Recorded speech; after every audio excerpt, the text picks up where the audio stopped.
დაძისა და დაწმინდისა სულისათვის.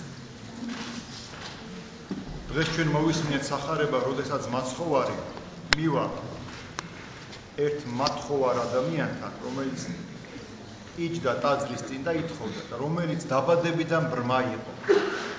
და მოციქულები შეეკითხებიან, უფალო, ვინას ცოდაო, ამას ცოდაო, ამის გამო თუ შობლემას ცოდეს, რომ ბრმა დაიბადაო. უფალო უპასუხა, არც ამას ცოდა და არც ამის შობლემაო. ეს ბრმა დაიბადაო, იმიტომ რომ განცხადდეს დიდება უფლისაო და ეს დიდებაო მე უნდა შევასრულო. სანამ დღე არის, მე უნდა შევასრულო, მე უნდა ვიმოქმედო, თორე როდესაც ღამე დადგებაო, ვერვის ხელეწიფების საქმის რაიმე შესრულებაო. ესეც სიმბოლურია, რომ ადამიანმა არ უნდა გადასდოს რაიმე მომავალში. და შემდგომ ნერწ ყავს მიწაზე, თიხას შექმნის და თვალებზე ცხებს აი ამ ბრმას და ეტყვის. წადი სილუამის საბანელზე, დაიბანე. და მართლაც ეს ადამიანი წავა სილუამის საბანელზე, ეს სადაც მოხდა, სულ მეორე მხარეს იყო სილუამის საბანელი, მთელი ქალაქი უნდა გაეარა. მაგრამ ბრმა ადამიანი მაინც წავიდა, დაიბანა სილუამის საბანელზე. სილუამი სახარებაში წერია, რომელიც ნიშნავს მივლინებულს. არავინ არ იცოდა, რატო ერქვა აი ამ საბანელს მივლინებული. და სწორედ სახარებისეული ამ სასწაულის შემდგომ ყველა მიხვდა, თუ რატო ერქვა საუკუნეებისგან მომდინარე აი ამ საბანელს მივლინებული, რადგანაც მაცხოვარმა მიავლინა იქ დაბადებიდან ბრმა ადამიანი და მას აი იქ უფლის წყალობით აიხილა თვალი. შემდგომ დაიბანა და ხედავ. და რომ მოbrunდა, ხალხმა დაიწყო საუბარი, რომ ეს არისო ის ადამიანი ბრმა რო იშვალო. ზოგი ამბობდა ის არის, ზოგი ამბობდა არა, მსგავსია და როცა შეეკითხეს, ეუბნება რომ მე ვარ, როგორ აღიხილავ და მოუყვება რომ აი თიხა შექმნა თვალზე მწყო, მე დავიბანე და ხედავ. ეს ამბავი მიუვიდათ ფარისევლებს, სადუყევლებს, აი ადამიანებს, რომლებსაც საოცარი შური და სიძულვილი ჰქონდა უფლის მიმართ და დაიბარეს ეს ადამიანი და ეკითხებიან, აბა როგორ აგიხილა? მოუყვა ეს ჩვეულებრივად როგორც აუხილა თვალები. მე არ დაიჯერეს. და დაუძახეს ამ ბრმის მშობლებს. მშობლები რომ მოვიდნენ, კითხეს, ეს არისო შენი შვილიო, რომელიც ბრმა იშვალო? ეს არისო და როგორ აუხილაო თვალიო? ან ვინ აუხილაო?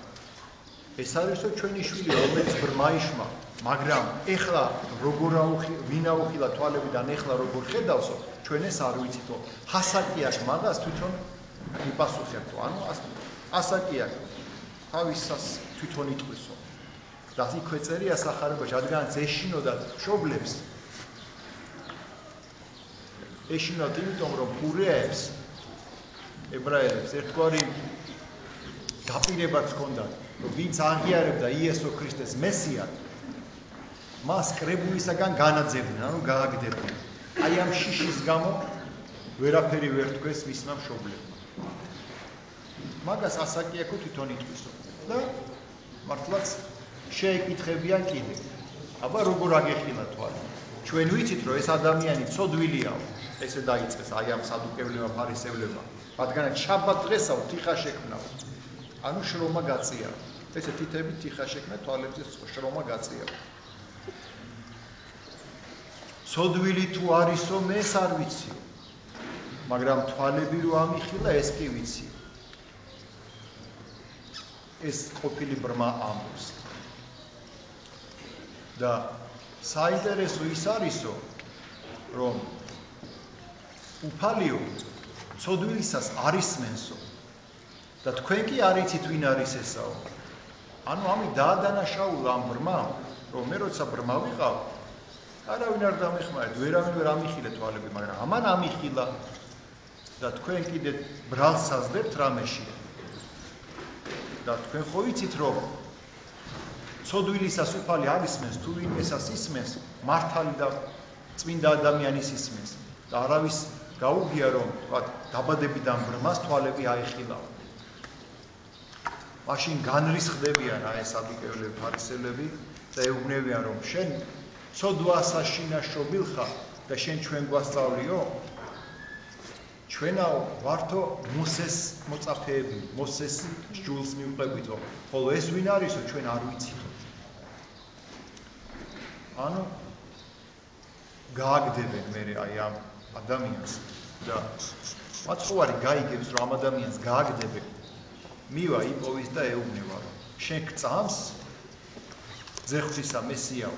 ვინ არის იგი უფალო? მე ვარ, რომელიც შენ წინაშე დგევარ, უფალი ეტყვის. და მაშინ თაყვანს აი ეს ყოფილი ბრმა ადამიანი უკვე თვალები ახილული და უკვე ის არა მარტო ფიზიკურად დაიწყებს ხედვას, ის უკვე სულიერადაც ხედავს ყველაფერს და მესიას თაყვანს ცემს, იესო ქრისტეს. აი, დღევანდელ წაკითხვის სახარება სულ ეს იყო და მოდით ვნახოთ ახლა რა სიმბოლიური დატვირთვა აქვს ამ წაკითხვის სახარებას. დავიწყოთ იქიდან, რომ უფლის განგებულება ყველა ადამიანთან მიდის და ეს განგებულება ანუ ღვთის გაშვება ამა თუ იმ ადამიანზე ზოგისთვის არის წარე, ზოგისთვის არის ძალიან მძიმე, ზოგისთვის არის მსუბუქი, ანუ გააჩნია ვინ როგორ ღებულობს უფლისაგან აი ამ განგებულებას. აი ეს ადამიანი ბრმა დაიბადა საერთოდ, პატარაობიდანვე ბრმა იყო. მაგრამ გვესმის რა ეს ჩვენ გონებაში უცბად წამოიჭრება ესეთი არ. კი, ფიზიკურად კი ბრმა იყო, მაგრამ რამდენი ადამიანი ხედავს, მაგრამ სულიერად არის ბრმა. სულიერად იგი ვერ ხედავს ღმერთს. თუ კი წარმოდგენა აქვს, რომ ღმერთი არსებობს და იცის, რომ ღმერთი არსებობს, რამდენჯერ ყოფილა, რომ იგი ზურგს აქცევს ღმერთს, თავის საქმით, თავის სიტყვით, თავის ფიქრებით. რამდენჯერ ყოფილა, რომ მას სიბოროტე გაუკეთებია. ანუ ძალიან ხშირად ჩვენ ხედავთ მრავალრიცხოვ ნახელი თვალები ხილულ ადამიანებს და ამ დროს სულიერად დაბრუნებულ ადამიანს. თავარი ადამიანში უნდა იყოს, რომ იგი სულიერად ხედავდეს ღმერთს. მეორე, რაზეც უნდა გავამახვილოთ ყურადღება, ეს არის ამ ბრმა ადამიანის მინდობა უფლის მიმართ. წარმოიდგინეთ ამ ადამიანს არ უთხოვნია, რომ ღმერთო გამკურნე და შეჩვეული იყო თავისი ბრმავეს. ჩვენ გვესმის წინა მომენტებიდან, ადგილებიდან, რომ მაცხოვარს ევედრებიან ეს 10 კეთროვანი გამკურნე, შეგვიწყალე უფალო, ბრმები, მკელობლები ითხოვს. ეს არ ითხოვს, მინდობილია უფლის. და უფალი მივა მასთან და თიხას წაუსმევს თვალებზე. და ეუბნება, წადი სილოამის საბანი, რომელიც იმ ადგილიდან ძალიან შორს არის. საოცარია, მაგრამ ეს ბრმა ადამიანი უჯერებს და მიდის. ანუ მინდობილია ღმერთს. არასდროს ის, ვინც მინდობილია ღმერთს, უფალი არასდროს არ უმტყუნებს მას. ისევე როგორც არ უმტყუნა აი ამ შობილგან ბრმა ადამიანს. და აეხილა თვალები. ასე რომ ჩვენს ყოველთვის გვახსოვდეს, რომ უფლის მიმართ აუცილებლად მინდობილი უნდა ვიყოთ. რა განსაცდელიც არ უნდა გქონდეს, რა მდგომარეობაშიც არ უნდა ვიყოთ. ვახსოვდეს, უფალს ყველაზე მეტად უყვარვართ. უფალმა იცის ყველაზე მეტად და ყველაზე კარგად ჩვენი წარსული რაც ხო მომავალი და უფალი უშვებს ჩვენზე ზუსტად იმას, რაც ჩვენ გვჭირდება.